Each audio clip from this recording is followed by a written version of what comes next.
Selamat siang semuanya, saudara-saudari yang terkasih. Selamat sore juga bagi yang ada di Indonesia Timur mungkin. Puji syukur kita aturkan kepada Yang Kuasa karena pada hari ini kita bisa berkumpul bersama-sama dalam acara webinar Music Production atau webinar produksi musik. Bersama saya di sini, Hamura Kapi, moderator Medok yang akan mengawal acara selama beberapa jam ke depan. Bersama kita juga sudah ada Mas Rama Krishna. Halo Mas Rama. Halo Hamura, halo teman-teman semua. Selamat siang menuju sore. Selamat siang. Sehat Mas? Sehat, alhamdulillah. Saya lihat kayaknya habis vaksin ya beberapa hari lalu. Ya, alhamdulillah. Udah dua kali. Nah, mantap.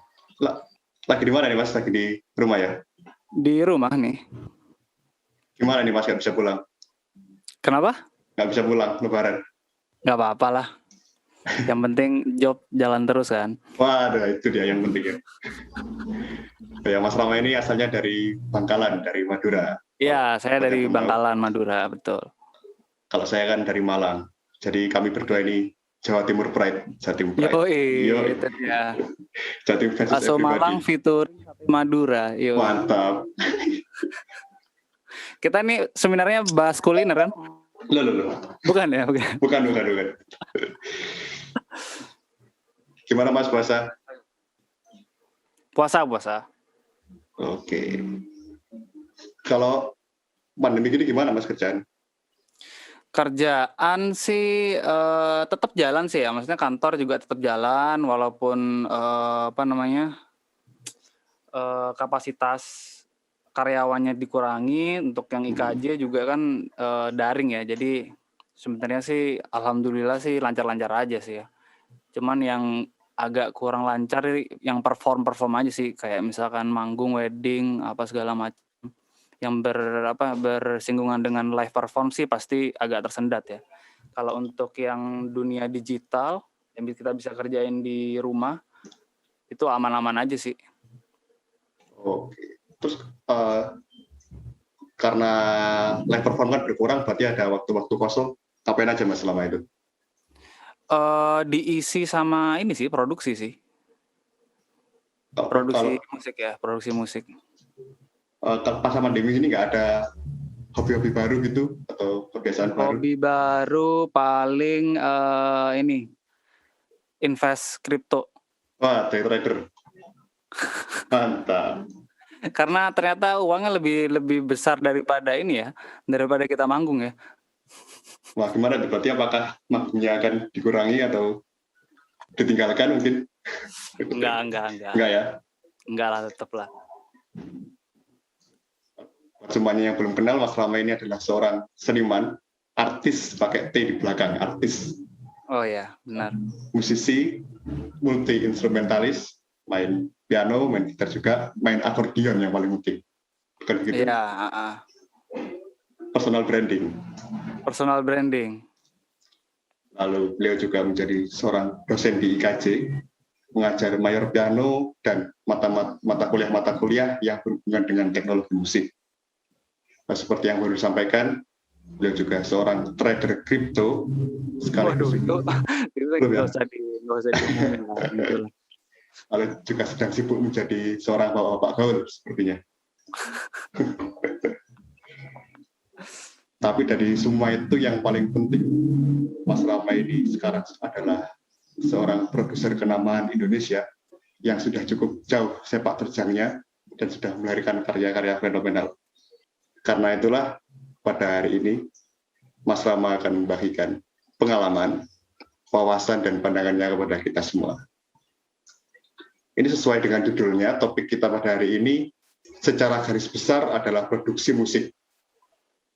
Kalau menurut saya pribadi, hari ini udah saatnya untuk setiap musisi seharusnya untuk melek dan aware dengan produksi musik. Karena dengan segala kemudahan yang sudah tersedia, memang sudah eranya untuk kita bisa produksi sendiri. Hardware-nya, software-nya kita bisa punya sendiri, dan terjangkau juga harganya. Nggak harus lagi ke studio seperti belasan atau puluhan tahun belakang ya Mas, sudah dari kamar sendiri. Betul. Kalau menurut Mas sama gimana? Kalau menurutku sih yang kamu bilang sih tadi benar semua sih, Hammurabi. Emang kita itu sekarang udah apa ya, eranya tuh era sangat dinamis ya perubahannya. Iya, jadi sekarang tuh semuanya serba dinamis ya, Hammurabi. Jadi emang kita harus beradaptasi, harus bisa cepat beradaptasi, kalau enggak ya ketinggalan. Sama kan sudah Ya, merasakan produksi musik dari era studio ya Mas? Dulu ngeband sama Vegan. iya, betul. Dulu itu zaman Vegan itu kan di Aquarius ya. Jadi Ya, itu kebetulan ngetiknya di studio Aquarius Pondok Indah. Masih ada tuh sampai sekarang tuh. legend. Itu legend, studio terbaik se-Asia Tenggara itu. Pada saat itu 2010, satu shift-nya tuh 7 juta. Waduh. 6 Ya jam emang kalau sih ya. ya 6 jam. Memang proper banget sih itu Hammurabi. Maksudnya emang akustik ruangannya benar-benar dipikirin, terus apa namanya, ruangannya emang gede, bisa buat sampai apa ya, orkestra pun ADMS pernah record live di situ ya. Jadi itu emang gede banget, terus ada bilik-bilik kecil untuk piano, untuk gitar apa segala macam, terus di ruang control room-nya itu emang gede dan apa ya, rak semua sih. Jadi dia emang benar-benar analog semua. Makanya dia pakai standby apa sih namanya, diesel ya, apa sih namanya, generator, takut mati karena memang dari pertama kali dibuat tidak pernah mati itu ininya, apa sih namanya, AC-nya.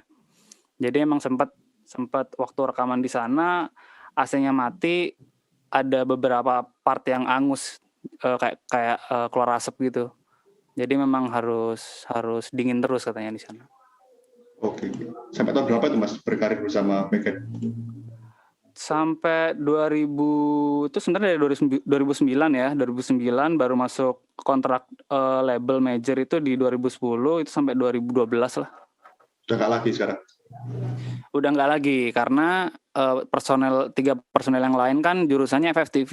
Nah, terus mereka udah masuk ke dunia agensi, ke apa namanya, ke stasiun TV nasional segala macam, udah nggak sempet apa sih namanya, udah nggak sempet kumpul lagi. Ya udah, akhirnya vakum. Dan karena saya kerja tetap di musik, mau gak mau harus secara hukum mengundurkan diri tuh dari Aquarius karena kontraknya eksklusif ya, jadi agak apa, mengekang gitu. Jadi kalau misalkan saya bikin karya harus setor ke dia dulu tuh. Kalau misalkan dia nggak mau, baru saya bisa publish sendiri atau bekerja sama dengan orang lain. Jadi itu pentingnya kita tahu dan baca kontrak secara detail ya. Harus lebih aware lah itu terhadap kontrak. Terus setelah dari situ Mas Rama ini mulai menjajaki dunia home recording sejak kapan Mas? Sekitar 2012 itu pas zaman Vegan. Jadi emang sebelum Aquarius kan record sendiri juga. Oke. Jadi buat demonya kita record sendiri, kita kirim ke si label itu, demonya akhirnya udah diterima, konsep segala macam, gimmicknya udah dapat, ya udah akhirnya di reproduce di studio yang beneran gitu. Oh, berarti sudah bikin demo-demo sendiri gitu dari dulu ya? Iya, masih pakai Toshiba waktu itu. Karamnya masih 2, aduh sedih dah. Oke. Nah, sekarang kita kupas satu persatu aja kali ya Mas. Dari bisa. produksi musik dari bener-bener nol sampai menjadi sebuah produk yang bisa diakses dan dinikmati secara umum. Yang pertama pasti produksi. Gimana Mas? Produksi. Aku sembari apa namanya, share screen ya. Nah, oke. Ini sebelumnya ini tentang portofolio yang udah saya buat. Ini untuk yang artisnya ini ada Irama Pantai Selatan, dia agak maritim pop gitu ya, agak Hawaiian gitu. Kemudian di sini ada Kemal Palevi, dia popang juga. Saya kebetulan ada band juga sama dia. Cuman kemarin dia produksi sama saya itu untuk yang hip hopnya ya. Kemudian ini ada Devina, ini seorang penulis film. Dia juga sempat saya produksi kemarin, produserin. Kemudian ini band saya sendiri, Orkes Kedai Sarinah ya. Kemudian ini Karisma Kusuma sama Gangga, ini A-Team ya dari Awkarin. Dia itu lo-fi itu dia itu. Kemudian ini Diah Novia, ini penyanyi Jogja ini ya, anak ISI. Jadi dia sempat kemarin kerja sama saya bikin apa sih namanya, produksi lagu nasional. Bentar Mas, share screen-nya kayaknya hilang Mas. Tadi. Apanya? Share screen-nya. Mungkin bisa share screen lagi. Oke. Entar loh, oke. Share screen. Masuk? Nah, oke. oke. Oke, lanjutnya nih Fadil. Ini Fadil ini dari awal sih dulu sempat bikin agak tradisional jazz gitu ya. Terus sekarang dia udah agak geser agak ke pop ya, pop jazz ya, nggak terlalu tradisional banget. Kemudian untuk brand yang sempat saya kerjakan tuh Dana ya, itu untuk jingle-jinglenya tiap tahun, kemarin 2 tahun saya yang megang. Kemudian ini ada juga iklan digitalnya Nestle Pure Life, ini aku juga yang megang nih untuk audio production sama musik jingle-nya. Kemudian ini ada jingle dari Prima Fresh Mart ya, ini kayak semacam Indomaretnya PT Charon Pokpan gitu, Fiesta Chicken Nugget ya. Terus ini ada juga dari Teh Kotak untuk apa namanya, musik background untuk konten digitalnya dia di YouTube ya. Kemudian ada juga jingle dari Kios Unggas, ini juga ada Ayam Hits, ini baru ya. Terus ini musik untuk video game nih, Macet ke Bioskop. Ini kliennya film nasional ya. Kemudian juga ini ada Asian Games 2018. Oke, kita masuk lagi ke pembahasan yang tadi ya. Ini tadi udah disinggung juga sama Hamura. Kenapa musik production itu sekarang tuh penting banget? Karena sekarang tuh bisa dibilang tuh king-nya tuh adalah digital teman-teman. Jadi untuk dulu digital memang nggak terlalu besar ya. Sekarang mungkin karena paket internet murah ya. Jadi semua orang tuh sekarang didukung juga gadget itu murah-murah sekarang. Jadi semua orang bisa akses internet kan. Jadi semua orang tuh cari hiburannya tuh di internet. Bahkan bisa dibilang bisa menyaingi TV ya sekarang. Jadi semua orang sekarang megang gadget tiap hari. Screen time-nya pasti di atas 3 jam tuh orang-orang rata-rata. Kemudian sekarang itu platform digital itu banyak digunakan sama si produk, brand ya, atau personal pun sebagai media untuk jualan gitu. Untuk bikin personal branding, untuk ya jualan tadi, maupun untuk media informasi. Jadi dari package konten tersebut pastinya kalau nggak audio visual kan, baik itu gerak ataupun gambar statis kayak foto gitu kan. Nah, jadi dari ketiga faktor tadi dari ketiga variabel tadi, gambar bergerak sama audio, jadi audio ini menjadi salah satu bagian yang penting banget untuk deliver message dari konten tersebut. Makanya sekarang gitu kita harus melek teknologi, kita harus tahu selain musik ya, kita juga harus tahu ngedit foto, ngedit video segala macam gitu loh, karena emang masanya kayak gitu. Terus kita lanjut. Musik produksi itu ya, teman-teman kalau misalkan dilihat dari katanya, musik produksi itu adalah sebuah rangkaian kegiatan panjang dari pre-production sampai post ya. Khususnya musik karena kita ngomongnya audio musik production, jadi kita bahasnya musik. Ini untuk berbagai macam keperluan baik untuk yang industri maupun pribadi nih teman-teman. Oke, lanjut.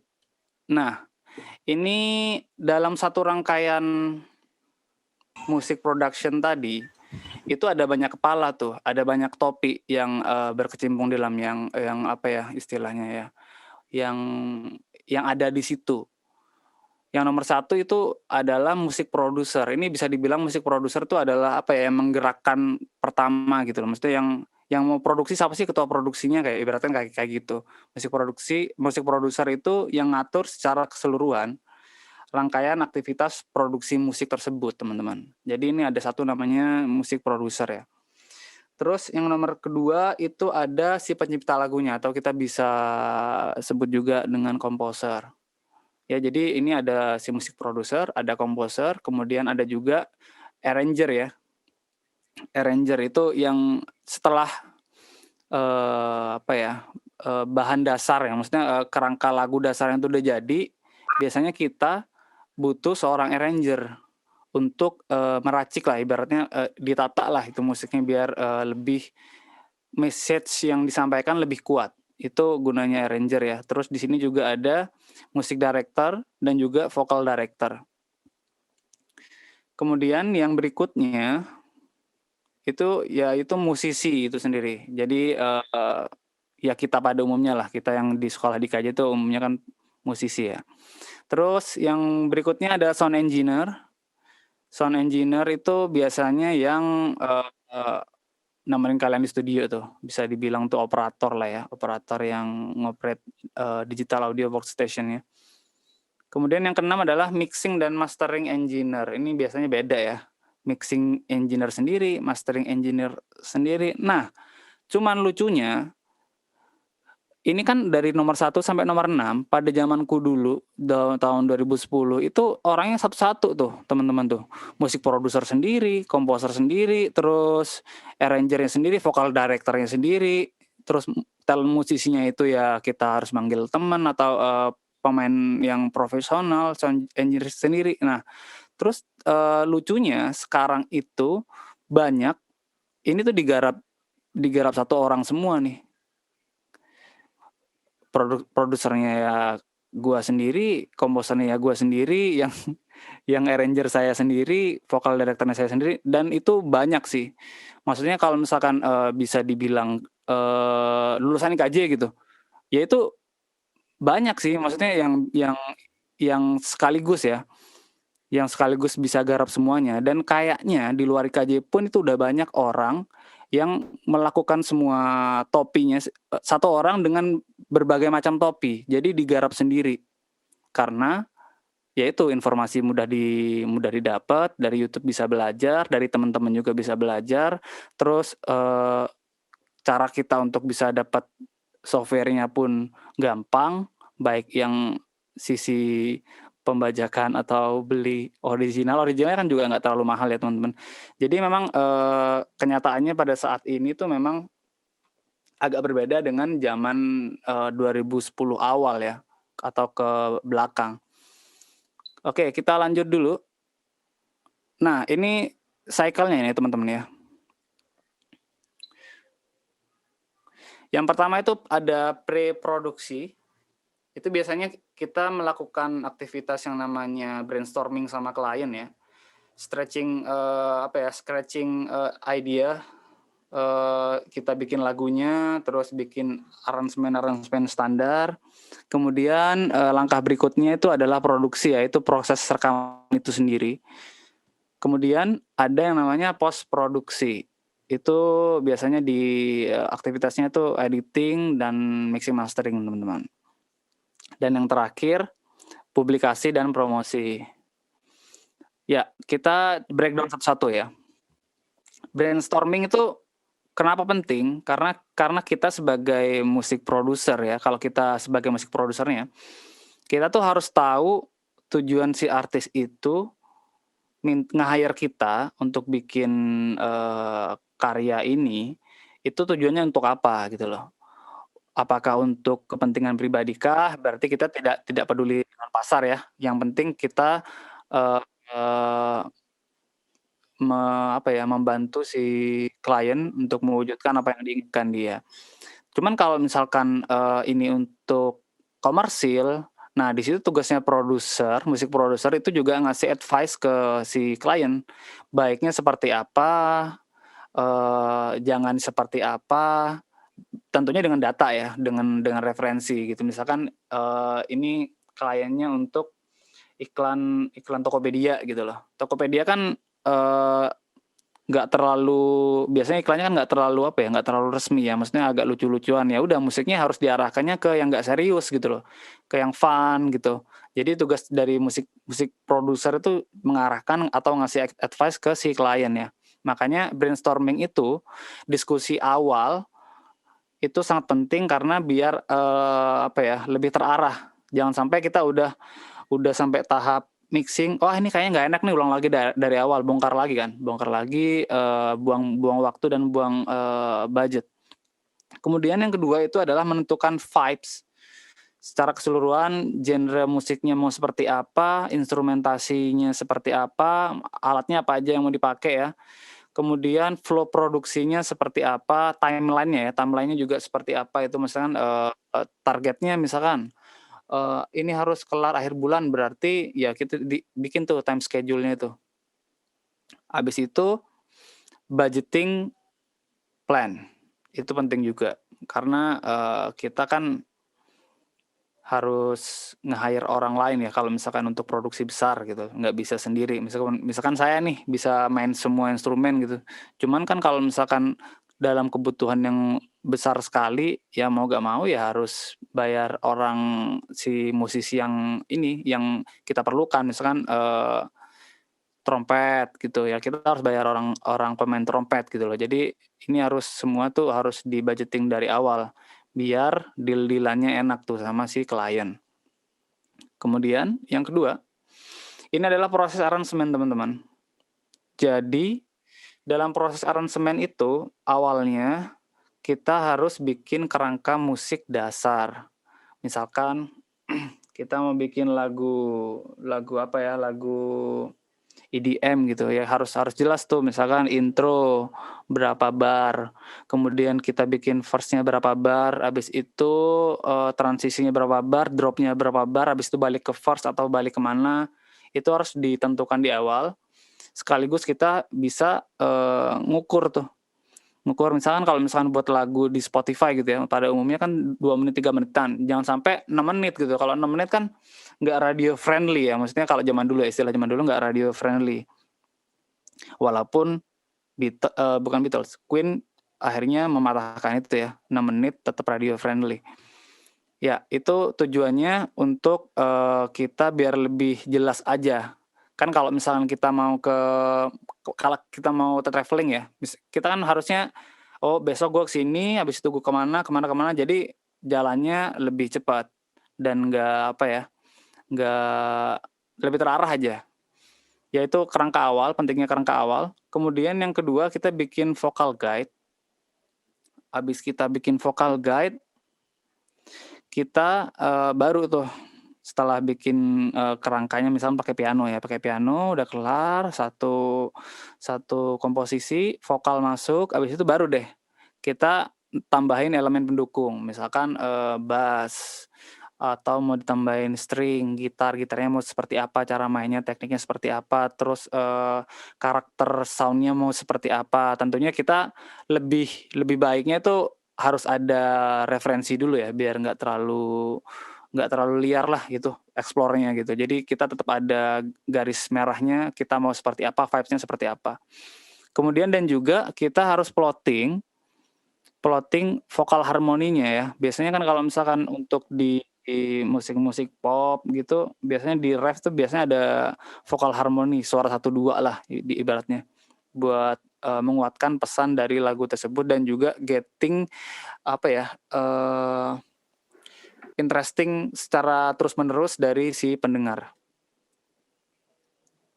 Oke. Proses selanjutnya itu adalah audio recording ya.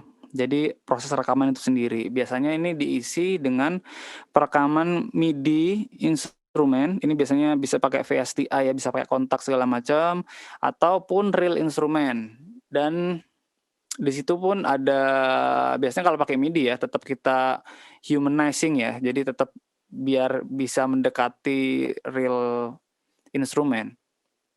Kemudian setelah musiknya udah, misalkan gitar udah, drum udah, piano udah, segala macam, samplingnya juga udah, kita lanjut ke proses perekaman ya. Perekaman yang proper. Kalau tadi kan hanya sebatas guide. Jadi di proses ini, proses perekaman vokalnya itu vokal utama dan harmoni ya teman-teman ya, suara 1 2-nya itu.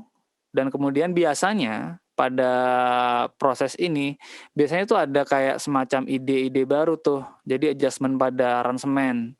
Di vokalis timingnya kurang pas nih, akhirnya di-stretch, dipadetin atau ditarik, itu masuk dalam, aktivitas audio editing ya. Misalkan, drum, misalkan kalau zaman dulu tuh, pas zaman Aquarius dulu, nge-take drum kan live. Nah, otomatis kan kalau, orang yang nge-take tuh kan nggak precise kan. Nah, itu kalau di Pro Tools tuh ada namanya beat detector. Jadi auto quantize gitu teman-teman, bisa diatur. Itu masuk dalam kategori, pekerjaan audio editing, salah satunya. Kemudian yang selanjutnya itu adalah tahapannya adalah mastering teman-teman, mixing, sorry, mixing. Nah, di sini yang kita atur adalah balancing volumenya secara keseluruhan, bisa dibilang juga, gain staging ya teman-teman ya. Dan kalau tadi volume, ada juga balancing frekuensi. Jadi kalau misalkan instrumennya ada 10, itu 10-10-nya harus terdengar jelas tuh pada saat mixing. Caranya yaitu kita atur frekuensinya, kita bagi-bagi frekuensinya agar nggak, ngegulung lah istilahnya. Kemudian kita pengaturan dimensi lagu. Dimensi lagu itu biasanya bisa dari, fader volumenya dan juga time base effect, kayak delay, kayak reverb, segala macam ya teman-teman ya. Dan juga kita terakhir, gluing tracks itu biasanya pakai, kompresor teman-teman ya. Jadi bisa pakai kompresor, kita misalkan ada instrumen yang low frekuensi kita bisa satuin, bikin mix bass ya, disatuin terus di-glue pakai, si kompresor, mid instrumen kita satuin, di-gluing pakai kompresor. Intinya kompresor itu untuk meratakan dinamika. Jadi yang terlalu keras ditahan ke bawah dan juga yang terlalu lemah itu di-push ke atas. Jadinya, dynamic range-nya lebih kecil dan itu jika dilakukan secara bersamaan, itu akan, membuat track-track tadi lebih, lebih duduk lah istilahnya. Atau dalam istilah, audio engineering itu gluing namanya, gluing track. Ngelem. Oke, terus ini tahapan berikutnya adalah mastering teman-teman.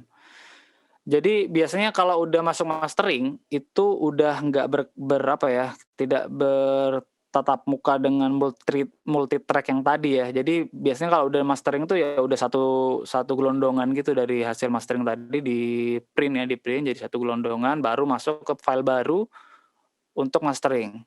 Jadi tujuannya mastering tuh apa? Jadi sebenarnya tujuannya itu biar lagu yang kita udah mix tadi, udah clear tadi semua instrumen terdengar dengan jelas, itu saat kita keluar ke pasaran itu nggak kalah dengan yang lain. Loudness-nya, terus grandenya, kemudian, stereo imaging-nya, biar nggak kalah gitu teman-teman. Jadi ibaratnya kalau masak nih udah masuk ke area dressing di akhir ya. Kemudian apa aja yang kita lakukan di mastering, yang pertama itu kita ngatur dinamika lagu, bisa fade in, fade out juga kita atur di situ biasanya. Menata karakter lagu, ini bisa juga berkaitan dengan kita pengaturan EQ. Oh, gua pengennya ini ya, Ram, pengennya itu karakternya agak jadul ya, udah kita itu atur di mastering tuh. Atur di EQ-nya biasanya main di mid ya itu, low dan high-nya biasanya di-cut tuh kalau pengen agak-agak jadul. Oh, gue pengen terdengarnya tuh agak sharp, ya udah frekuensi, atasnya kita naikin kayak gitu ya. Itu kita bisa atur di mastering. Kemudian mengatur lebarnya lagu. Jadi ini, lebih ke imaging ya. Itu biasanya pakai isotope juga bisa teman-teman. Mempertebal lagu ini tentunya kita bisa pakai, kayak virtual tape machine untuk bikin, sound-nya lebih anget, lebih tebal ya teman-teman. Kemudian yang nomor 5, loudness, ini berkaitan dengan loudness maximizer biasanya. Ya, ini untuk biar saat lagu kita terplay misalkan di Spotify, barengan sama lagu kompetitor, itu jadi nggak kalah. Jadi pentingnya untuk dalam mastering itu kita punya referensi untuk itu. Misalkan kita bikin lagu jazz gitu, lagu jazz kayak macaman Bublé gitu, ya udah pas mastering kita upload si track-nya Bublé juga buat referensi tuh, loudness-nya semana. Jadi, nggak jomplang. ketika kita dimainkan, di waktu yang, apa ya, gantian gitu. Misalkan kita dengerin lagu kita terus buble gitu, biar nggak jomplang. Gitu gunanya, loudness ya, maximizer tadi. Kemudian, ini adalah, apa namanya, formula untuk bisa mendapatkan musik yang proper ya teman-teman ya. Jadi yang pertama itu, sebuah musik itu bisa menjadi bagus itu ya depend on, composition itself ya. Jadi, ya udah kalau misalkan komposisi lu ya jelek, ya mau digimanain tetap jelek gitu loh. Balik lagi ke awal itu adalah si, komposisinya tadi, komposisi lagu tersebut. Kemudian, nomor, berikutnya 30% itu dari proses perekamannya teman-teman. Jadi, proses perekaman dan aransemen ya. Kenapa proses rekaman itu penting? Karena kalau misalkan kita proses rekaman itu asal-asalan, misalkan kita tracking tracking, biola gitu, kita pakai kondensor, cuman, volumenya gain-nya itu kekecilan. Otomatis kita di mixing-nya pasti kita boost dong. Saat kita boost, karena gain-nya kekecilan, noise-nya juga naik. Noise, apa namanya, AC naik, noise udara-udara lain, masuk juga. Maksudnya ada teman sekitar main HP atau kakinya gerak-gerak masuk juga, jadi nggak maksimal kan. Jadi memang proses perekaman itu penting sekali ya teman-teman ya. Jadi, penggunaan mic-nya, mau pakai yang, kondensor atau pakai yang dynamic, itu juga harus dipikirin atau pakai, pakai apa sih namanya, todong atau pakai direct, itu harus dipikirin juga. Kalau aku sih, lebih senangnya kalau misalnya gitar tuh pakai 2 channel tuh. Kalau misalkan mau bikin lagu, apa, yang agak genrenya rock atau punk, itu biasanya, 2 channel, yang satu tuh clean, yang satunya pakai si efek dari si player-nya tadi. Jadi ketika nanti saat mixing itu nggak masuk, karakter efek dari si player tadi, kita bisa adjust pakai, pakai efek yang, efek digital lah yang ada di DAW kita. Kemudian baru 20%-nya itu mixing proses dan 10%-nya mastering. Jadi gitu ya. Jadi bukannya kita ngetiknya asal-asalan terus ya udah dah biar si tukang mixingnya yang nyulap, ya nggak gitu juga. Kalau jelek ya jelek aja nggak bisa diselamatin. Misalkan kita fals banget nih nyanyi, ya udah mau diselamatin pakai Melodyne, mau pakai, software apa ya jadinya jadi kayak robot gitu loh. Jadi untuk software-software yang untuk benerin pitch vokal misalnya, itu emang bisa maksimal kalau misalkan, track dasarnya itu nggak terlalu jauh dari apa ya, dari yang kita mau hit gitu loh, pitch-nya. Kecuali memang kita lagunya lagu-lagu misalkan lagu-lagu hip hop yang emang bener-bener ya udah suara robot aja, ya udah itu mah bisa aja gitu. Kemudian yang terakhir adalah mastering ya, proses mastering ya teman-teman. Jadi 40, 30, 20, 10. Oke, terus yang terakhir, yang banyak kita lupakan itu adalah publikasi dan promosi teman-teman. Jadi, kita pada saat ini kita harus juga melek promosi sama publikasi. Nah, yang kenapa ini penting, karena pada kenyataannya ya, ini teman-teman saya juga nih, maksudnya alumni-alumni IKJ itu banyak tuh yang lagunya bagus-bagus, cuman karyanya kalah apa ya, kalah terkenal lah daripada musik yang biasa aja, tapi promosi gimmick-nya itu gila-gilaan. Nah, saya kasih contoh band saya, yang tadi disinggung juga sama Hamura itu si Vegan, itu sebenarnya dari segi musikalitas itu sangat receh ya. Cuman karena promosinya bagus, branding-nya dibikin, terus publikasinya juga bagus, gimmick-nya dapet, ya udah akhirnya diterima juga di masyarakat, diundang stasiun TV. Pada zaman itu kan emang ini ya, maksudnya banyak acara-acara musik di TV itu. Nah itu juga sering, karena ya memang, strategi marketingnya dapat gitu loh. Karena memang kalau di mana, di kelebihannya kita ada di label, itu semuanya udah ada yang ngerjain gitu. Promo radio ada yang ngerjain, promosi TV ada yang ngerjain, yang ngurusin produksinya di studio ada sendiri, MD-nya ada sendiri, vokal director-nya ada sendiri. Nah, itu yang harus kita lawan kalau kita bergeraknya secara apa ya, bukan indie sih, bergerak tanpa label, non label lah ibaratnya. Nah, kayak gitu. Jadi kita perlu promosi, bahkan dari teman saya sendiri itu ada yang emang udah ngebudgetin per bulan untuk promosi itu kayak lewat IG Ads atau Facebook Ads gitu ya. Jadi dan memang ternyata hal tersebut worth it gitu loh, dengan karya yang nggak terlalu superior, tapi dia getting attention-nya bagus gitu loh. Karena dia promosinya dilakukan secara tepat, sasaran, dan juga continuity gitu teman-teman. Jadi publikasi dan promosi ini kita harus pelajari. Ini aku nggak bisa nggak bisa ngasih lebih jauh tentang ini karena memang untuk publikasi dan promosi aku belum melakukannya secara empiris. Jadi hanya sebatas aku memperhatikan aja di sekitar teman-temanku, misalnya teman-teman yang kerja di label segala macam, gimana pentingnya promosi. Ternyata memang penting teman-teman. Kayak gitu, Hamurakabi.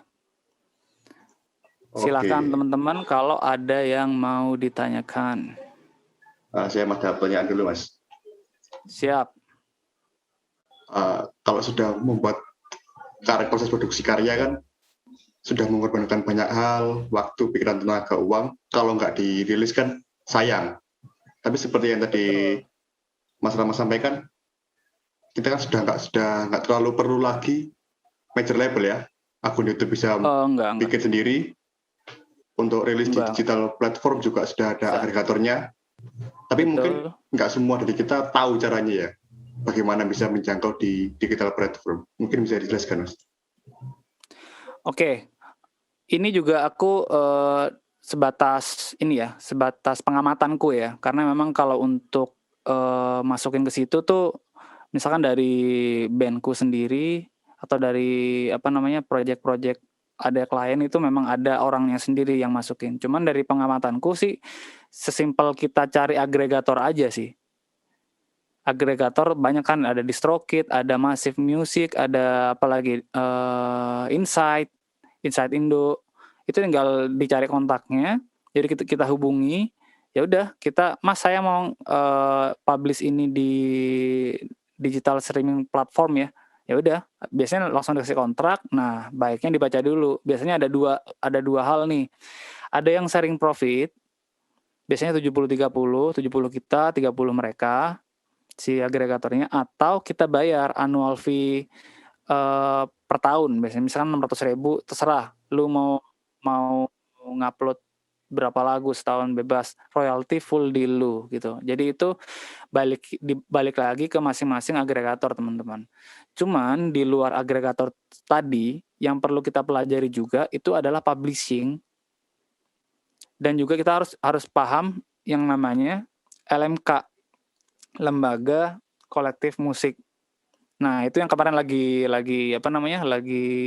rame-rame kan. Jadi ibaratnya kalau publishing itu teman-teman ya, beda sama agregator ya. Jadi kalau agregator tuh kayak yang mau yang bantuin karya kita itu masuk ke streaming platform lah yang mereka tawarkan. Kalau publishing tuh lebih kayak ibaratnya kan kalau misalkan kita itu band, biasanya kan ada manajer ya. Ada manajer. Nah, manajer itu biasanya kan istilahnya ngurusinnya mengmanajerial si bandnya tadi. Nah, kalau si publisher itu dia memanage si karyanya, memanage si karya ini, maksudnya pengelolaannya seperti apa. Jadi publishing itu ada beberapa hak yang dia kelola ya. Yang pertama itu adalah kalau nggak salah hak reproduksi. Hak reproduksi itu berkaitan dengan merilis lagu ke dalam bentuk vinil, CD, kaset, itu dia tuh yang megang izinnya ibaratnya. Misalkan aku bikin lagu Cikini 73 misalkan. Kalau misalkan ada yang mau mereproduksi ulang, ya harus izin ke publishernya gitu loh. Karena hak reproduksinya yang megang si publisher. Kemudian yang nomor 2 ada namanya itu hak sinkronasi atau derivatif ya. Jadi itu tuh mensinkronkan audio dan visual, contohnya buat iklan. Biasanya kan, kalau Shopee kan di Shopee itu kan, itu sebentar sebentar sebentar. Lagu Shopee yang Baby Shark tuh gimana sih? Iya yang tadi itu ya? Nah, itu kan sebenarnya kan nadanya Baby Shark, cuman disinkronkan ke iklan, ada perubahan lirik segala macam. Nah, itu harus kita berhubungannya dengan publisher, teman-teman. Kemudian yang ketiga, itu biasanya, hak distribusi untuk Spotify dan lain-lain dan juga performing rights untuk yang manggung-manggung gitu loh. Jadi itu tugasnya si, publishing. Kalau tugasnya LMK kayak WAMI itu, dia yang mengkolektif duit kita, hak royalti kita dari misalkan lagu kemarin aku sempat ada orang namanya, Fadil ya, jadi sempat aku bikinin lagu buat dia, terus dia itu diputar di salah satu kafe. Nah, harusnya kalau misalkan dia daftar ke publishing, harusnya dia dapat royalti.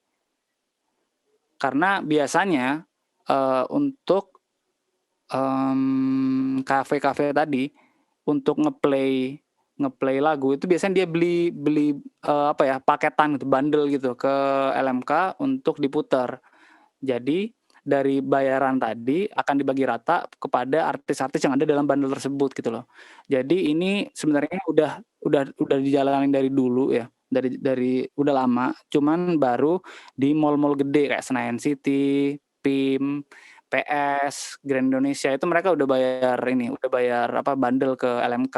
Cuman kalau untuk yang mall-mall kecil belum, kayak gitu. Nah, kemarin itu memang yang lagi rame itu kan urusan LMK tadi, untuk royalti segala macam, cuman memang yang dikecewakan adalah sosialisasinya masih kurang, jadi masih abu-abu nih teman-teman.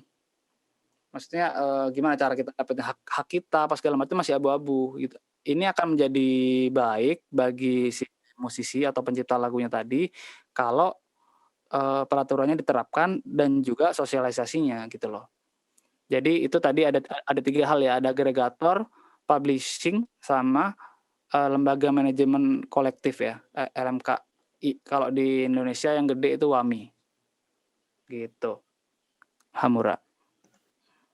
Kalau untuk kami ini kan mahasiswa, uangnya nggak banyak, kira-kira apa ada tips untuk supaya kita bisa produksi dengan budget seminim mungkin, tapi sudah baik, dan kalau bisa ya balik modal Mas, biar bisa berkarya lagi lah seenggaknya. Kalau orientasinya apa? Orientasinya dapat uang. Ya kalau bisa. Ya, kalau orientasinya dapat uang, kita balik lagi ke pasarnya dulu, Hammurabi. Kita harus mengesampingkan idealisme kita, keren-kerenannya kita tuh pinggirin dulu. Jadi kalau kita berkarya itu, ini biasanya disinggung sama Pak Harsa sih waktu sejarah musik ya. Jadi memang kenapa, apa sih namanya, di Indonesia itu musik klasik tuh nggak terlalu apa ya, musisi klasik itu nggak terlalu sejahtera ya, bisa dibilang gitu ya. Kalah sama musisi dangdut lah, kayak gitu. Karena yang pertama, lingkungannya beda, demand-nya beda, dan yang berikutnya, kalau kita mengaca ke Eropa, sebenarnya musik klasik itu si Mozart segala macam itu, dia tuh udah di-hire sama si kerajaan, jadi dia udah nggak mikirin duit lagi, ya udah lu bikin karya aja, udah gitu. Kehidupan lu udah sejahtera gitu. Ibaratnya lu nggak usah mikir yang lain-lain gitu. Kalau kita kan beda di sini. Kita jadi pemain klasik yang mana, eee, environment buat klasik, demand buat klasik di Indonesia bahkan di Jakarta masih sedikit loh. Maksudnya bisa bisa dibilang kalah sama musik-musik yang receh, misalkan musik-musik, dangdut Jawa, pop Jawa, kayak Didi Kempot, kayak gitu kan, atau Denny Caknan yang baru-baru sekarang, atau DJ-DJ yang, apa ya, yang sebenarnya nggak main DJ sih, cuman pamer dada doang gitu kan. Views-nya gede gitu loh, karena dia ya nggak salah, strateginya bener. Dia tujuannya bukan kul-kulan atau, gue pengen keren apa segala macam, gue mau cari duit, udah. Jadi kalau misalkan kita orientasinya ke uang, ya udah kita tinggal tinggal tinggal cari yang disenengin pasar apa, misalkan. Oh, yang disenengin pasar itu adalah, musik-musik yang, musik dubbing misal, dubbing-dubbing, orang.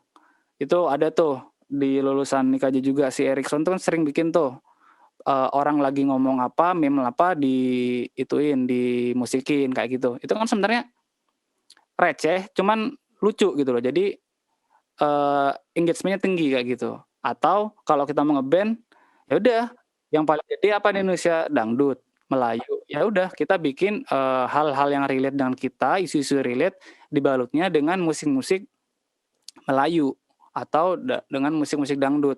Atau ini ada juga kalau kalian sempat tahu channel YouTube namanya Uyetun ya. Jadi dia tuh sebenarnya base-nya tuh dangdut. Cuman dia gendangnya diganti gendang paralon tuh, teman-teman. Jadi kayak model pengamen gitu. Dia itu lulusan IKJ juga. Salah satu dari mereka. Itu cari deh di YouTube. Nah, mereka dibilang keren sih ya relatif ya. Cuman dia mengesampingkan mungkin aja kan misalkan dia sukanya rock gitu. Cuman pada frame di sosial media ya udah karena gue mau getting attention-nya di pasar yang gede ini, ya udah gue mengesampingkan ego gue untuk menjadi keren atau gue pengennya lagu jazz tapi gue ternyata mainnya Melayu, ya udah mau gak mau gitu loh. Karena kita orientasinya uang. Ya otomatis itu yang musik-musik jazz, musik-musik klasik, musik-musik kontemporer yang nggak enak didengar itu pasti lebih kecil, piramidanya di atas tuh. Kalau mau piramida di bawah yang gede ya udah musik-musik pop, musik dangdut, musik Melayu atau musik breakbeat itu ibaratnya kayak dangdutnya ini, marginalnya electronic music. Kayak gitu Hamura. Jadi kita balik ke itunya. Ketika itu udah, kalau mau lebih irit lagi ya udah kita harus belajar sih. Harus belajar yang tadi aku bilang. Sekarang tuh udah eranya kita harus bisa semua, harus bisa jadi produser sendiri, bikin musik sendiri, bikin lirik sendiri, kemudian nge-mixing sendiri, mastering sendiri, bikin video sendiri, edit sendiri. Kayak gitu sih kalau mau irit ya. Dan kenyataannya banyak sih. Teman-teman lulusan IKJ juga banyak yang udah ibaratnya sukses lah dari jalan itu gitu loh. Minim budget cuman high return. Oke, saya mau kembali lagi ke masalah produksi nih, Mas. Yes. Home recording kan sangat mempermudah, sangat mempergampang, semua orang bisa melakukannya. Tapi kalau menurut Mas Rama sendiri, apa aja yang menjadi kekurangan atau kelemahan dari home recording? Cara mengatasinya gimana atau mungkin cara mencegahnya? Sebenarnya kalau balik ke pernyataan yang awal tadi, home recording itu kalah sama yang proper. Sebenarnya nggak juga. Balik lagi ke si tujuan reasoning awalnya mau bikin karyanya seperti apa, tujuannya di mana, segala macam. Kalau misalkan gini, konteksnya gua mau bikin chamber orkestra IKJ nih buat komposisi IKJ, ngetiknya di rumah. Ya pasti kalah lah sama yang kalau kita mau ngetik di studio yang bagus kayak di Art Sound Kelapa Gading atau di apa segala macam. Karena apa? Karena ruangannya mereka acoustic treatment. Acoustic treatment tuh mahal loh teman-teman. Jadi untuk ukuran apa ya? Misalkan 5x5 gitu. Itu bisa 10 juta sendiri tuh buat ngurusin acoustic treatment yang segala macam. Ya. Cuman kalau misalkan kita balik lagi musiknya nggak terlalu serius, ya di rumah ya bisa dibilang nggak kalah sama si yang di studio proper. Kenapa? Kita bisa ambil contoh dari siapa ya penyanyi cewek itu yang I Don't Wanna See You Anymore itu siapa sih nyanyi? Billie Eilish ya. Kita ambil Billie Eilish aja deh. Si Billie Eilish itu bikin lagunya di rumah, produsernya di rumah, cuman memang ya itu SDM-nya bagus, yang mixing bagus. Jadi ya dapat Grammy juga kan gitu loh. Jadi kalau bisa dibilang lebih baik mana, tergantung konteksnya kita mau bikin garap lagunya, garap produksinya tuh apa Hamura gitu. Jadi sebenarnya sama-sama ada kelebihan dan kekurangannya. Kalau kelebihan di studio, kalau misalkan pas konteks lagunya kita nggak serius, nggak kayak orkestra segala macam, ya bisa jadi menang. Kenapa menang? Karena di studio lebih hemat budget kayak gitu. Kalau misalkan di studio yang proper, dia menang secara kualitas. Misalkan kalau untuk yang lagu-lagu serius. Tapi kalau misalkan kita bikin lagu yang nggak serius, misalkan kita cuma mau bikin lagu cover buat YouTube ya, atau buat Instagram, kita sewa studio Aquarius yang sejamnya 7 juta, kan boros gitu loh. Disesuaikan juga dengan outputnya mau gimana. Makanya brainstorming di awal tuh penting sih. Jadi kita bisa tahu kita mau pakai studio di mana, equipment-nya apa, musisinya apa aja, terus mau digarapnya seperti apa, kayak gitu Hamura. Jadi sebenarnya kalau alasan nggak ada biaya itu sudah nggak relevan lagi ya? Bisa dibilang, cuman tidak sepenuhnya nggak relevan. Tapi bisa dibilang seperti itu. Oh. Karena semua bisa dipelajari kan di YouTube. Tinggal kitanya mau apa enggak gitu. Oke, siap. Ya, bego-begonya tanya temen deh. Kan non banyak nih. Ajarin dong nih, pasti dikasih tahu kan. Kayak gitu. Intinya sih kita belajar sih bisa pasti. Atau pindah mayor techno. Waduh. Iya, bisa kayak gitu. Karena saya sudah kebanyakan nanya, sekarang alangkah baiknya kalau saya buka sesinya jawabnya. Di sini saya mau ada yang nanya ya, kalau nggak ada yang nanya nanti saya tunjuk siapa nanya biar mampus. Enggak. Waduh. Kalau yang mau nanya, monggo ditulis di chat saja, nanti saya bacakan.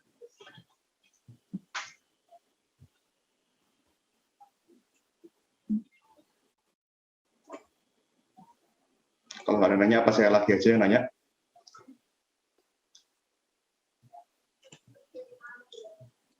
Silakan. Sembari ngabuburit kita kan.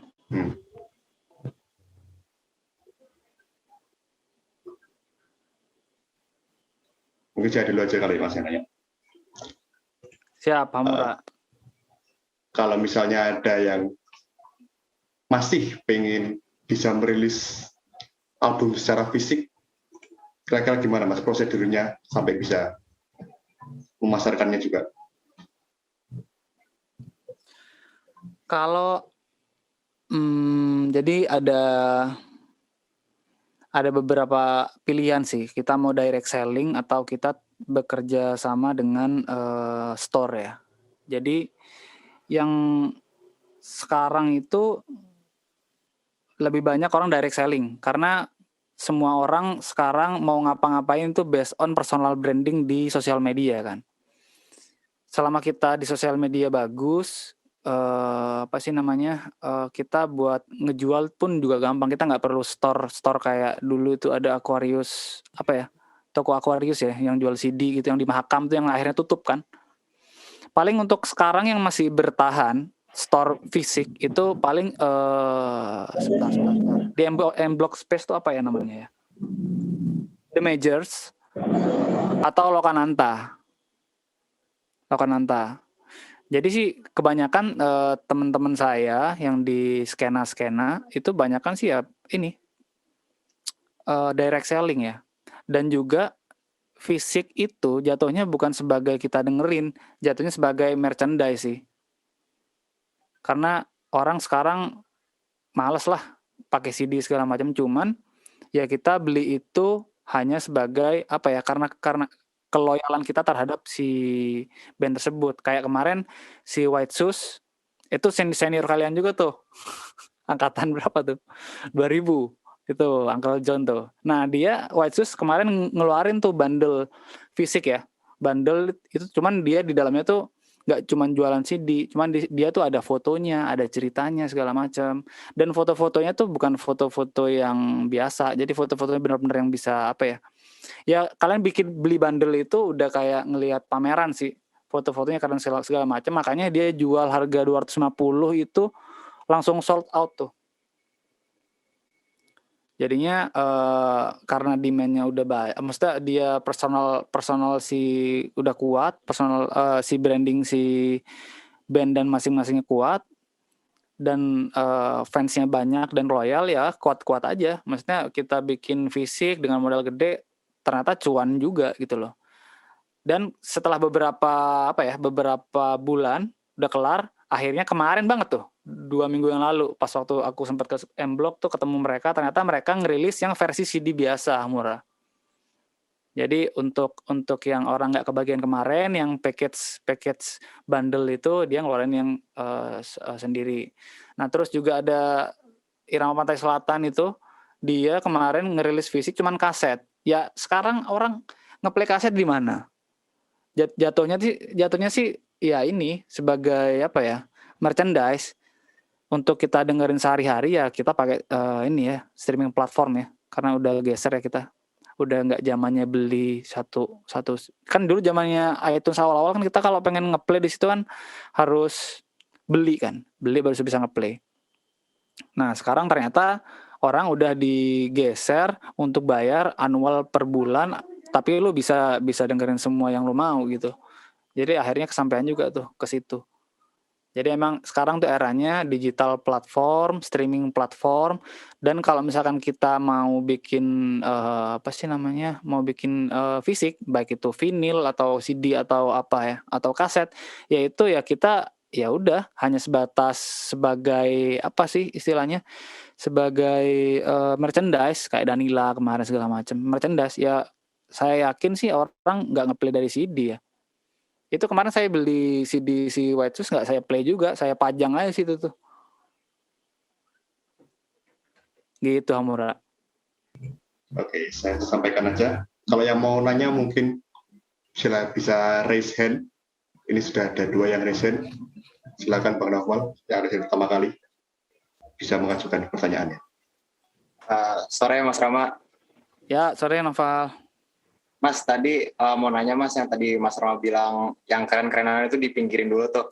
Nah itu maksudnya yang keren-kerenan tuh apa ya Mas? Soalnya kalau saya perhatiin di era sekarang, justru kayak penampilan gitu yang keren lebih diperhatikan gitu ketimbang era-era tahun 2090-an gitu kan, banyak yang artis yang pakai kaos oblong doang gitu manggung. Tapi ketimbang era sekarang itu kan kayak udah keren banget gitu style Mas. Menurut Mas Rama gimana soal itu Mas? Oke, jadi gini Noval, kita balik ke perspektif kita ngomong keren. Masing-masing orang ngomong keren beda ya. Yang dimaksudku itu kul-kulan itu, jadi gini, masing-masing orang pasti punya punya idealisme kesukaan. Misalkan kalau aku pribadi, aku suka musik punk, ya kan, musik punk. Jadi poin poin yang bisa membuat saya itu merasa keren ketika saya bikin lagu punk hardcore gitu, manggung hardcore. Nah itu yang cool menurut saya, yang keren menurut saya. Tapi menurut teman-teman belum tentu kan. Teman-teman mungkin gue sih sukanya jazz nih. Gue kalau jazz nih gue merasa keren banget nih gitu. Nah tapi pada kenyataannya, ini kan saya kan kerja di label juga ya. Dan ada di beberapa label lah. Dan di salah satu label itu adalah ya label dangdut. Ya udah, maksudnya karena yang di pasarnya dangdut, maksudnya kita objektifnya itu getting money gitu ya, bukan sok cool manggung hardcore tapi panggungnya gak ada gitu. Ya udah, kita merendahkan ego gitu, ya udah gue bikin aja lagu dangdut nggak apa-apa, yang penting gue dibayar gede gitu. Kayak gitu maksudnya Val. Maksudnya tadi keren-kerenan tadi gitu. Jadi misalkan nih, kita ngomong bara suara bisa aja kan mereka itu sebenarnya pas di situ dia sebenarnya tuh lebih suka lagu jazz misalkan. Kita kan nggak tahu, perspektif orang beda-beda, tes orang beda-beda, yang disebut yang dianggap orang itu cool itu beda-beda. Jadi lebih ke ini sih, mengesampingkan ego untuk mendapatkan hal yang dituju. Lebih ke situ sih Noval. Kayak gitu. Ini Noval kayaknya nge-lag deh. Enggak Mas, kedengeran kok. Oh iya, berarti Mas gambarnya Rama. doang. Ya, Gambarnya makasih doang. Mas. Sama-sama Noval. Berikutnya silakan Bang Aldo untuk bertanya. Silakan. Halo Mas Tama. Halo Aldo. Ini- Jadi kalau saya sih mau nanya ke ini, tadi kan sempat dibahas dari pre-production sama di productionnya itu sendiri, kayak Yes. aransemennya udah jadi, Ya, terus baru kita recording dan segala macamnya udah pakai guide dan segala macam gitu kan Mas. iya benar. Cuma kan di zaman sekarang ini banyak banget musisi-musisi baru yang dia proses dia productionnya itu bener-bener dari nol sampai jadi itu cuma kayak oh gue ada ide riff ini nih misal, habis itu dimasukin terus di kayak kopas-kopas aja gitu, habis itu jadi aja gitu loh dari itu, cuma ngebangun, jadi nge-arrangement dan ngapain itu dari satu ide kecil itu, bukan sesuatu yang udah jadi terus di rekam gitu. Itu Ya, oke. menurut Mas Rama gimana dari segi workflow-nya gitu, lebih enak yang mana, lebih optimal yang mana gitu untuk menghasilkan karya yang bagus? Oke, ini ya sebenarnya nggak salah juga itu Aldo. Cuman memang setiap orang kan beda-beda ya. Maksudnya batas dia merasa itu udah selesai itu beda-beda tuh. Jadi misalkan ada orang yang perfeksionis, ada orang yang udah bodo amat, yang penting gue rekaman, yang penting gue posting gitu. Beda-beda tuh. Jadi kalau misalkan ketika memang kita standarisasinya itu bisa dibilang longgar, standarisasinya longgar banget, maksudnya dia tuh kayak permaklumannya tuh gede, misalkan cuma segini doang ya udah nggak apa-apa gitu, ya itu sah-sah aja sebenarnya. Nah yang tadi aku sempet sharing ke teman-teman itu adalah workflow yang ibaratnya yang paling efisien gitu loh, karena kalau misalkan jadi pernah tuh saya di hire untuk ngeproduksiin bantuin produksi orang ya. Jadi dia tuh belum fix aransemennya, cuman udah ya udah langsung ke studio, sewa studio. Akhirnya di studio tuh nggak maksimal, maksudnya jadinya bershift gitu, nggak kelar-kelar karena memang tujuannya belum tahu si si kliennya maunya kayak apa, belum tahu gitu loh. Jadi lebih efektif kalau kita dari awal udah tahu nih, misalkan saya dari Bekasi mau ke IKJ nih, lewat mana ya nggak macet ya, misalkan lewat Kalimalang, Kalimalang kayaknya ada pembangunan tol nih, berarti gue lewat Pondokopi. Nah itu harus di set dulu sih dari awal. Emang plan itu emang perlu sih, cuman ibaratkan di jalan itu ada improvisasi yang nggak salah juga. Cuman memang kalau misalkan semuanya udah matang di awal, itu progresnya akan semakin cepat, semakin efisien. Kayak gitu Aldo. Iya. Soalnya kalau misal yang dari nol bikin ide kalau pakai studio beneran agak mahal sih Mas ya. Mahal banget. Makanya kita harus punya studio sendiri. Iya, kalau home studio kan bebas ya. bebas mau bikin get, gak enak nih, ganti lagi ya bodo amat, kan kita nggak bayar gitu loh. Konteksnya efisiensi ini kan, efisiensi uang kan. Iya. Kayak gitu. Oke, makasih Mas. Ya benar. Terima kasih Aldo. Yang lain silakan. Oke, sebelum kita lanjut ke pertanyaan berikutnya, ini saya cantumkan link Google Docs di chat. Ini semacam registrasi biar nanti bisa mendapatkan sertifikat. Tapi ini sebenarnya belum di-approve oleh Kaprodi, tapi kami HM sedang mengusahakannya. Silakan. Ini sertifikatnya sertifikat tanah. Saya juga pengennya begitu, Mas. Bukan ya, bukan. Sertifikat peserta kan lumayan ya. Lumayan. Oh, ini di chat ada yang nanya juga, tapi saya utamakan dulu yang sudah lebih dulu resen. Bang Naren, silahkan bertanya. Tes. Ya, masuk. Naren. Halo Mas Rama, saya mau Naren. nanya. Jadi soal yang idealisme tadi, kalau misalkan kita ini nih, bukan keren-kerenan, tapi kita ngambil sesuatu yang relevan gitu di masyarakat. Kayak misal musik tradisi atau enggak kayak dangdut gitu, tapi kita bikin produksinya yang lebih ke arah yang kita suka gitu. Kayak misal campur pop atau enggak hip hop atau semacamnya gitu. Kalau kayak gitu bisa ini enggak ya? Bisa viable enggak ya? Bisa ngejual gitu enggak ya? Terima kasih. Ya, oke. Naren. Jadi yang aku tangkap tadi gimana caranya kita tetap mengutamakan idealisme kita, cuman kita mix dengan kemauan pasar. Ya sebenarnya itu sih sah-sah aja ya Naren ya. Maksudnya kita tetap ya kita harus coba trial and error ya. Karena memang untuk create the trend itu lebih susah daripada following the trend kan. Karena kalau misalkan kita pengen balik lagi, kalau misalkan kita objektifnya itu getting money-nya itu secara cepat, instan, ya udah kita following the trend aja. Kita bikin karya yang serupa, genre serupa, konsep serupa, cuman ya karyanya beda gitu loh. Karena pasarnya udah ada. Nah, cuman kalau misalkan yang tadi kamu bilang, misalkan kita musik tradisi mau dimasukin nama pop, ya nggak apa-apa, coba-coba aja. Cuman memang kalau misalkan itu belum ada yang pionir yang menemukan formulanya, ya kita memang harus sabar untuk bisa dapat polanya, formulanya. Maksudnya kita tuh jadi karena gini, masing-masing orang personanya beda-beda gitu.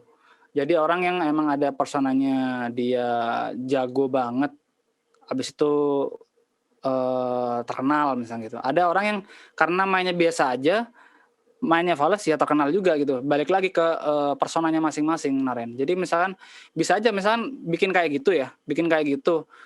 Kemarin itu kalau nggak salah Atta Halilintar itu bikin lagu yang agak kejawa-jawaan gitu. Ya karena meskipun ya menurut saya emang nggak cocok. Cuman karena personal brandingnya dia udah kuat banget, ya udah orang mah ngikut aja gitu loh. Jadi saling keterkaitan tuh antara produk yang kita deliver, yang kita konsep, sama personanya dari yang mendeliverkan.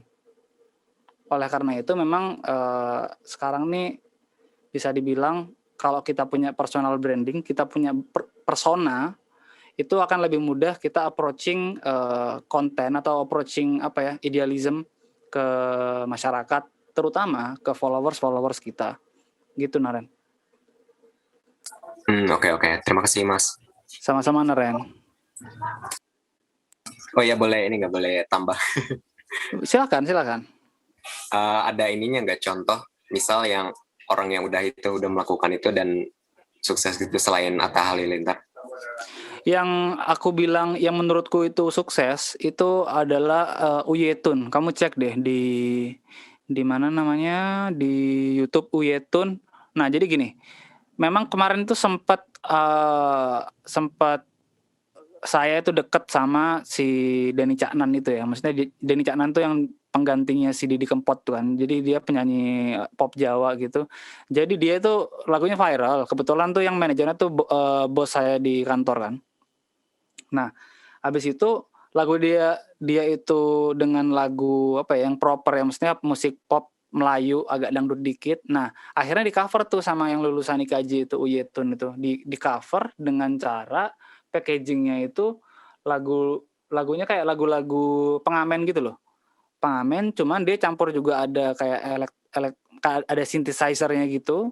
Cuman karena diraciknya itu musiknya catchy ya, musik-musik TikTok lah, catchy, cuman tetap ada kayak pengamen-pengamennya. Terus mereka itu dandanannya ya biasa aja, maksudnya dandanan biasa kayak kita nongkrong biasa misalnya kayak gitu. Cuman di belakang konsepnya mereka tuh videonya tuh di belakang tuh drumnya mahal, terus ada trompetnya, terus ada ada ampli orange yang dari UK. Itu kan sebenarnya plot twist ya, maksudnya lu punya kekayaan kayak gitu, tapi lu main musiknya kayak gini, lu mainnya pakai kentrung gitu, padahal lu di belakang punya gitar Gibson misalnya kayak gitu. Itu kan sebenarnya a whole package yang ditawarkan ke si audience kan. Jadi memang dari tadi aku sebutkan audio, gambar sama gambar bergerak itu adalah tiga elemen yang saling keterkaitan gitu loh. Jadi emang harus dipikirin Naren. Jadi emang kita untuk bisa tembus dengan persona yang kita konsep itu emang butuh riset dan butuh trial and error kayak gitu. Oke, terima kasih banyak Mas. Sama-sama Naren. Oke, ini ada juga pertanyaan dari chat, saya bacakan. Dari Bang Dana. Saya mau nanya dong Mas, bagaimana cara take vokal yang prepare untuk di kamar non-treatment? Nah, ini saya juga ingin tahu ini. Ini dana dosen ini. Iya. Murid ini. Lu ngapain nanya sih Dan? Enggak. Gimana? Karena kan takutnya ada yang coba-coba kan, nanti takutnya Oke. susah anak-anak. Jadi gimana? Mas. Pertanyaannya Kalau yang- penting Mas. Oh ini penting banget ya nih ya. Kita nih musisi kamar semua nih. Ya jadi sebenarnya yang paling penting itu adalah mic-nya sih. Jangan pakai mic condenser. Kalau misalkan kalian studionya di samping jalan gitu. Kalau kondensor tuh kan peka banget. Jadi suara AC pun masuk kan biasanya. Jadi pakai yang dynamic itu pertama. Yang kedua ya pasang peredam. Kalau misalkan di rumah ada anak nih, ya kan nggak bisa dikontrol tuh nangisnya kapan. Terus di rumah ada anjing misalkan, anjing binatang ya, bukan temennya kayak anjing ya. Itu kan nggak bisa dikontrol tuh. Ya udah, emang harus pakai peredam dong. Kalau nggak bisa ya nggak bisa lah, tetap bocor kayak gitu sih. Sama ya positioningnya juga, positioning jarak kita ke mic gimana, terus segala macam. Kalau bisa metronomnya jangan terlalu keras. Kan kalau di dalam rumah kan kita misalkan monitor di sini, mic-nya di sini. Ini kan pasti bocor nih. Meskipun kita pakai yang isolated pasti bocor tuh kalau kekencengan si metronomnya. Jadi metronomnya dikecilin. Gitu sih Dan kalau dari gua Dan. Kalau vokal booth itu perlu nggak sih Mas? Vocal booth itu kalau ada lebih baik sih. Kalau nggak ada pun ya sebenarnya nggak masalah. Kalau kita pakainya si dynamic. Oh, Oke. Berarti intinya Sebenarnya- emang dinamik aja lah ya gitu ya. Dynamic lebih baik. Soalnya gini Dan. Waktu itu sempat nge-record band hardcore gitu ya. Yup. Itu nggak di studio, di ruang tengah gitu, ruang TV. Cuman ruangan tertutup. Dia nggak pakai headphone gitu loh. Dan tetap dibocorin dari si speaker. Tapi hasilnya ya bagus-bagus aja ya. Maksudnya ya tetap kalau misalnya kita mau studio yang proper pasti lebih bagus, cuman aman lah. Karena kecil dan pakai si itu tadi, apa sih namanya? Dynamic. Terima kasih. Lu pura-pura nanya aja sih Dan. Serius gue nanya aja. Gimana nih S2 nih? No comment. Lanjut. Lanjut. Yuk, Oke. siapa lagi? Pertanyaan berikutnya tadi ada yang present, Bang Tori, silakan bertanya. Sore Mas Rama. Ya wis gila, pakai alma mater banget nih. Ya, Mas. Aku mau nanya nih Mas, aku kan ini ya, maksudnya juga lumayan sering post di IG ataupun TikTok kan ya Mas ya, untuk konten-konten musik atau konten apapun. Cuman aku mau nanya nih, ini sebenarnya merupakan, aku bingung sih Mas dari dulu Mas, maksudnya aku sih sekarang, kalau untuk sekarang nih, orientasi untuk mencari duit mungkin nomor sekian, cuman untuk sekarang tuh, orientasi aku tuh ingin mencari, kalau kata Mas Rama tadi kayak ingin mencari persona branding dulu Mas, jadi kayak orang-orang tahu gue Torik, gue siapa gitu ya, maksudnya kayak tahu nama gitu dulu gitu ya Mas ya. Cuman yang aku bingung nih, aku tuh nangkep dua cara, yaitu cara pertama yang bener-bener bikin yang musik yang bagus, contohnya seperti musiknya kayak Virginius gitu Mas, apa ya, musik siapa tuh arrangernya? Eka Gustiwana. Itu si Mas Eka Gustiwana ya, itu kan emang bener-bener bagus tuh. Terus yang kedua, bener-bener yang kayak receh banget gitu mas, kayak musiknya kayak bandnya Kufaku gitu, dia kan musiknya receh cuma kayak bener-bener orang tahu gitu ya, sama kayak Mawang gitu kan, di lagunya yang dia kasih orang tua gitu Mawang, itu cara yang menurut Mas Rama itu proper atau yang terbaik itu mana sih mas kira-kira? Udah itu doang pertanyaannya. Nanti lanjut mas. Nah, sebenarnya ini pertanyaan yang bisa jawab itu adalah kamu sendiri, Torik. Karena balik lagi ini kan idealisme ya. Balik idealisme semuanya bisa digapai tuh.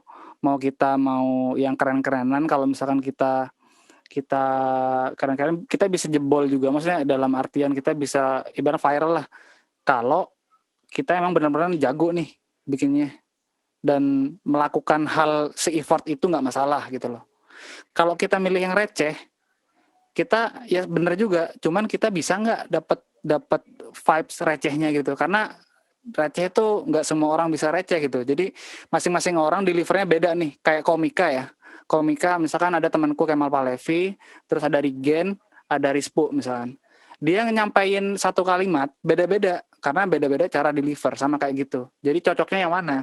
Misalkan emang misalkan di tongkrongan si Torik misalkan emang anaknya absurd, ya berarti lebih cocok ke yang TikTok gak jelas gitu, pasti kan, karena emang hari-hari emang personal brandingnya udah di circle tuh udah, ya lu tuh ya orangnya ngaco gitu loh. Kalau misalkan lu emang di circle misalkan kayak Kevin Aprilio gitu ya, Kevin Aprilio itu kan cool, classic man, rich man, terus tiba-tiba dia bikin TikTok kan nggak lucu ya. Kayak gitu. Jadi sebenarnya dua hal tadi itu sebenarnya nggak ada yang benar, nggak ada yang salah gitu, benar semua. Cuman balik lagi ke kitanya, kita tuh lebih nyaman di mana dan kita memang di tempat yang mana gitu. Misalkan saya nih, misalkan saya bikin band, Orkes Gede Sarina, kan itu nggak cool ya, misalnya receh. Ya udah emang sehari-hari receh, nggak ada yang ditutupin, nggak ada yang wah gue makanya harus fancy nih apa segala macam, misalkan gue harus pakai Yeezy segala macam, ya enggak, karena memang hari-hari ya receh aja dan memang sehari-hari gue receh, ya udah akhirnya pas di personal branding kan ke band yang receh pun ya sebenarnya ya nyaman-nyaman aja gitu. Kayak gitu, Torik ya. Jadi tinggal digali lagi, observasi lagi aja. Ini gue kayak ngajarin komik loh. Tinggal diobservasi lagi. Misalkan dari kamu tuh personalnya lebih dekat kemana gitu loh. Kalau misalkan kalau aku bilang sih orang pasar lebih banyak yang suka yang receh sih daripada yang cool. Karena kalau yang receh itu pasti apa ya, keberadaannya di muka bumi ini lebih banyak daripada yang cool gitu. Yang kayak Eka Gustiwana lebih sedikit daripada yang kayak modelan DJ Tete yang di YouTube itu kan. Emang gitu, emang maksudnya musisi jazz pasti lebih sedikit daripada musisi rock gitu atau musisi pop. Memang piramidanya kayak gitu, tinggal kita pilih aja mau yang mana gitu. Oke, next. Oh, ini Torik ada yang mau ditanyain lagi, Dik? Berarti ini mas ya, berarti emang harus observasi apa ya, kayak harus benar-benar diinin lagi mas dari saya. Soalnya saya kan sempat bikin lagu juga tuh, bikin lagu sama band saya, lagu rock. Terus sempat bikin sampai bikin video klip juga, bikin mastering juga. Pokoknya niat lah gitu. Cuman untuk viewsnya mungkin ya masih di bawah ini gitu ya. Masih di bawah ekspektasi, cuman ya nggak apa-apa lah, namanya juga langkah pertama ya. Terus yang kedua, saya mikir gini, wah sekarang model-model kayak Pamungkas gitu, kayak Ardhito, kayak segala macam gitu kan, musiknya musik kayak rada-rada pop slowly gitu lah kan ya. Karena saya bikin tuh model nekat, tapi tetap juga nggak ini, maksudnya nggak se-ekspektasi saya gitu. Itu ya sebenarnya faktornya itu, kalau musik kan misal musik udah sesuai pasar nih, misal pasar kan sekarang lagi kayak Pamungkas ya, cuma kayak kalau yang kayak tadi Mas Rama emang bener sih, maksudnya kayak lebih susah bikin tren baru daripada ikutin tren gak sih? Following itu tren ya. Following tren gitu ya. Benar. Jadi saya kayak apa ya, kayak sempat ada di fase di mana gue nih nggak bakal bisa nih kayak dia nih, soalnya kayak itu gue udah tuh ngakuin musiknya kayak dia juga, cuman kayak masih belum bisa gitu ya. Apakah gue kurang ganteng gitu? Kalau gue mikir gitu mas, saya mikir gitu mas. Gitu sih. Jadi sebenarnya gini, kalau kita nggak ganteng, kita harus lucu. Poinnya itu. Enggak bercanda, itu bercanda. Jadi sebenarnya emang kalau kita dalam mencari persona itu emang butuh waktu ya. Jadi kita butuh ya trial and error lah. Jadi karena kita nyari konsep. Nah, ini aku ngambil contoh yang dekat sama saya kan. Jadi saya tuh ada teman, dia dari dulu itu brandingnya adalah jazz. Dia seorang singer dan songwriter kan. Dia tuh bikin kontennya itu di Instagram.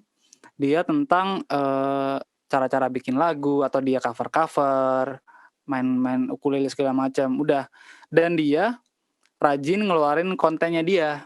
Jadi emang misalkan dalam 1 tahun ada timeline per 3 bulan dia ngeluarin karya yang proper.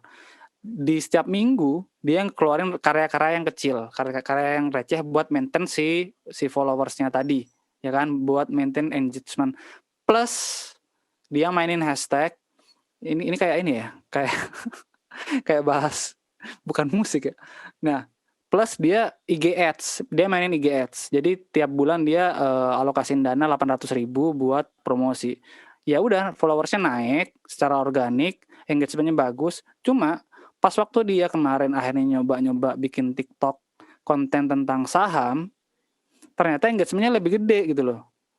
Nah itu dia tuh yang maksudnya yang kita nggak bisa terka, yang masih bisa yang masih menjadi misteri gitu. Maksudnya kita tuh personanya gimana gitu loh. Jadi karena memang kalau misalnya kita personanya tepat, konten yang dibawakan tepat, ya udah itu naiknya cepat kayak gitu sih. Gitu Torik. Oke siap, makasih mas. Udah Siap. lumayan kebayang. Maaf ya mas ya, kalau panjang lebar. Nggak apa-apa. Itu gitarnya di belakang kalau mau dijual kabarin ya. Yang mana mas? Yang Gibson. Oh boleh.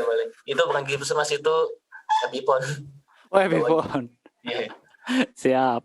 Siap mas, makasih mas. Oke, sebelum berlanjut ke pertanyaan selanjutnya, saya ingatkan lagi untuk mengisi form sertifikat.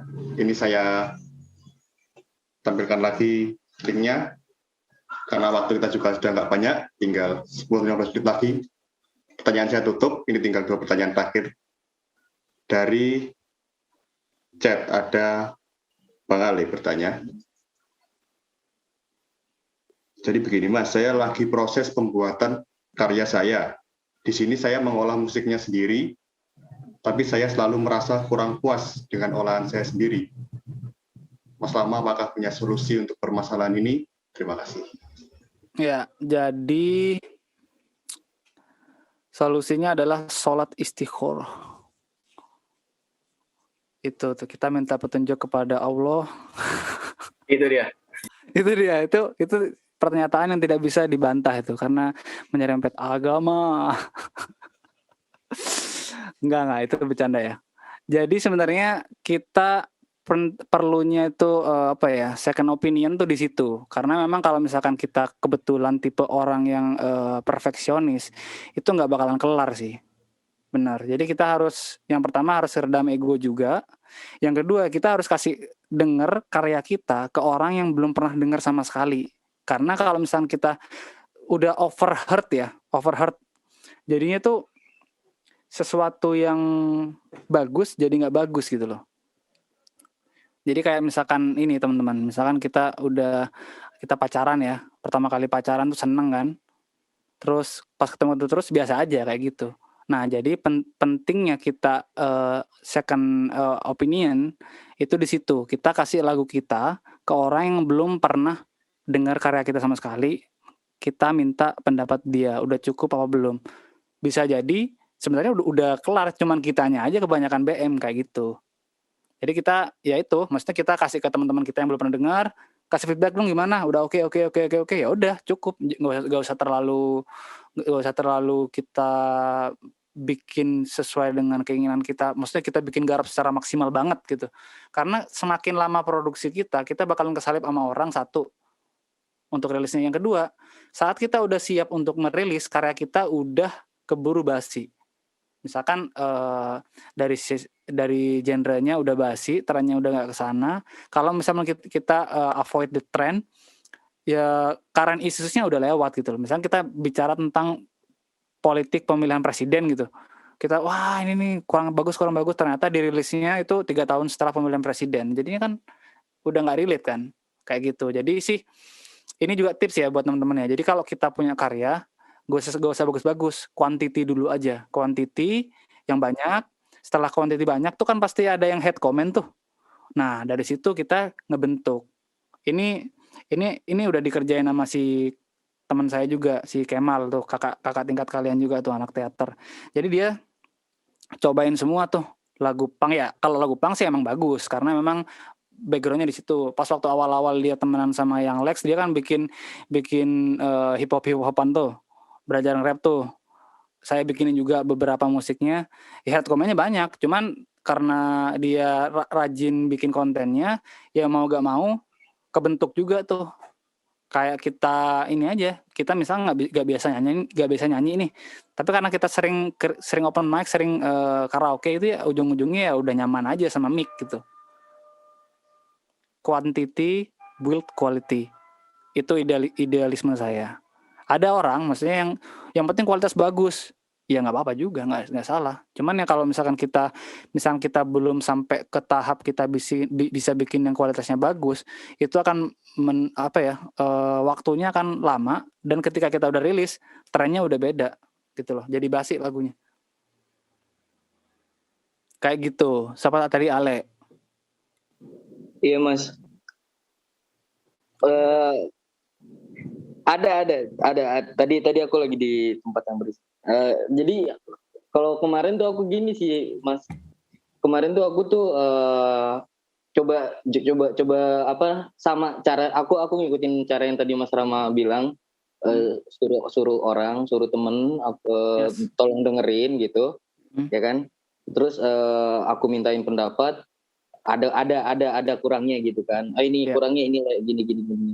Oke, aku rubah, terus aku minta dengerin lagi ke orang yang lain, tetap ada juga. Oke, Le, ini ada yang gulung nih, begini Le gitu. Oke. Terus udah aku rubah, oke nih, menurut aku udah enak gitu, tapi kayak masih ada terus aja gitu tuh Mas. Kayak aduh kok ada yang kurang ya, kayak apa gitu. Kayak ini kok ketajaman apa kayak gimana gitu. Terus kalau misalkan ini aku rombak, ntar kemana-mana nih, jadinya kan pusing sendiri gitu Mas.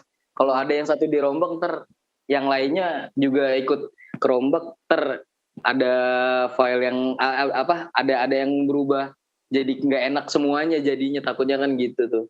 Jadi kayak pusing sendiri gitu, ngolah sendiri gitu. Terus kemarin ada temen juga nyaranin, ya udah Le, kalau enggak ngolah musiknya ke orang lain. Jadi kita yang punya karya itu ngasih tahu aja, kita pengen bikinnya tuh kayak gini, komposisi musiknya tuh kayak gini gitu. Terus aku ngikutin juga tuh Mas, aku kasih ke orang, nih tolong ya olahin musik saya gitu, komposisi lagunya kayak gini. Tetap aja Mas kayak nggak puas aja gitu, kok kurang banget malah gitu ya, malah lebih kurang gitu. Jadinya kayak ngerasa kagak puas banget gitu. Iya, jadi sebenarnya gini, cara yang tadi tuh udah benar, hire profesional tuh udah benar. Cuman memang masing-masing orang tuh punya karakter, Ale. Jadi misalkan gini ya, pas waktu pengalaman saya dulu rekaman di Aquarius dengan lagu yang agak ngepang, yang megang orang yang mixing BCL, yang mixing Ari Lasso. Hasilnya tetap nggak greget karena memang dia dialeknya dialek pop kayak gitu. Jadi kita harus bisa memilih engineer-nya juga yang sesuai dengan karakter kita. Misalkan kamu mau bikin lagunya arah-arah kayak rock alternatif modelan Hindia, ya udah kamu hire si Tama, si engineer-nya, udah pasti jadi itu. Tapi dalam artian kita ngeteknya harus bagus ya, harus proper juga ya gitu loh. Jadi misalkan kita mau metal-metalan, hardcore gitu. Ya kita hire ada namanya namanya Ricky. Dia yang hire yang bikin Killing Me Inside. Ya tinggal dipilih aja sih. Mungkin kemarin kamu salah pilih engineer, karakter engineer-nya gitu loh. Karena memang engineer tuh objektifnya engineer, pasti di situ ada subjektivitasnya si engineer gitu loh. Makanya memang kalau lagi mixing, kalau misalkan kita emang PR ya, misalkan kita kan sebagai si musisi dan sebagai si engineer juga pasti lebih BM. Kayak misalkan kita tukang cukur rambut, kita cukur di orang pasti BM kan. Gitu. Nah, emang paling benar kalau kita udah menyerahkan ke satu orang ya kita pas mixing di situ juga jagain gitu loh. Biar lebih efektif. Biar nggak terlanjur udah jadi ternyata bongkar lagi kayak gitu sih. Oke, dicoba Mas. Siap. Cuman kalau misalkan masih belum dapat, rilis aja. Kan ntar masih ada lagu yang kedua, ketiga, keempat. Iya sih. Gitu ya, Le. Oke, siap. Terima kasih, Mas. Siap. Sama-sama, Le. Oke, satu pertanyaan terakhir dari Bang Isra. Mungkin saya sampaikan pertanyaan sama jawabannya singkat aja ya, karena sudah tidak lama lagi waktunya. Silakan. Sore Mas. Sore Ezra. Mas mau nanya Mas, kalau suara bocoran atau noise itu masih bisa diminimalisirkan nggak ya Mas? Diminimalisir bisa, sepenuhnya dihilangkan tidak bisa. Bisa pakai EQ, misalkan suara AC nih. Waduh, ada yang nyanyi. Suara AC itu bisa di-cut tuh bagian bawahnya tuh sampai dari 3 sampai sekitar 200 Hz bisa. Cuman di cut-cutnya, dipotong-potong masih ada kedengeran dikit gitu loh. Jadi untuk dihilangkan nggak bisa, diminimalisir bisa. Yang langkah kedua pakai VST plugin noise reduction bisa juga. Cuman kalau noise reduction itu dia ngetahan tone color si vokal atau si audionya itu sendiri gitu loh. Semakin thresholdnya semakin kita gedein, terus semakin kita bejek, itu karakter asli suaranya atau audionya itu berubah. Jadi memang paling benar ketika kita ngetik itu ya kita harus menghindari noise lah. Tapi kalau noise-nya cuman AC yang nggak terlalu keras sih nggak masalah sebenarnya. Soalnya kan pasti pas kita garap pasti ketimpa sama musik kan, kayak gitu. Oke Mas, makasih Mas. Sama-sama Ezra. Oke, semua pertanyaan sudah terjawab. Jadi sebelum kita mengakhiri acara webinar music production ini, alangkah baiknya kalau kita sempatkan untuk mengambil foto bersama-sama sebagai sebuah cendera mata akan kenangan manis yang kita ukir di sore hari yang hangat ini. Mari dibuka kameranya. Aduh, kayak lulusan anak SD nih. MC-nya. Mantap. Bisa lah ya. Gokil. Aldino. Wih, ada Aldino. MGLT 2 Vibes. Masih ada yang belum buka kamera, silahkan buka.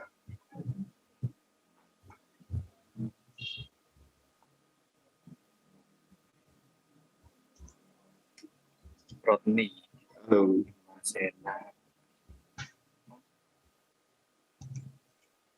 Muka lu gelap amat Rod, kelihatan.